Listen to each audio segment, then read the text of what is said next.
Талантливые и умные школьники со всей Украины собрались накануне в Киеве. Здесь прошла церемония награждения победителей всеукраинского научного конкурса Малой академии наук. Лучших выбирали среди 1200 научных работ в 64 секциях.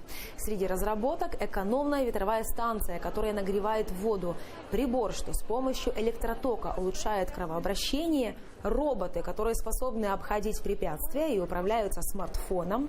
Всего около 200 школьников в течение года будут получать президентскую стипендию, а это 2500 гривен.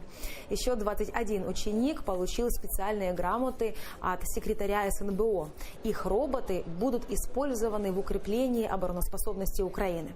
Изюминка конкурса – новая научная секция крымско-татарской гуманитаристики.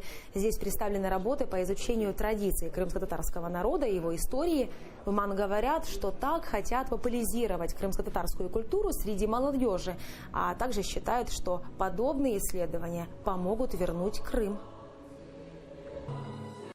Безумовно, ми зробили цю секцію з вірою, що незабаром Крим знову повернеться і стане повноцінною частиною України, щоб люди, українці, цікавили, знали, досліджували історію, бачили корені, бачили ту історичну несправедливість, яка сьогодні відбулася.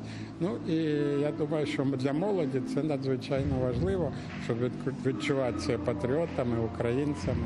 Робимо міні-робота-розвідника, так розумію? Так. І запускаємо в тил ворога.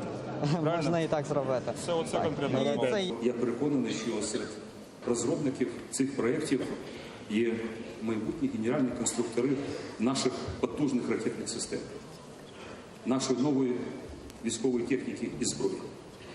Але, друзі, головна наша найпотужніша зброя – це ви є. Ви наша зброя, ви наша перемога.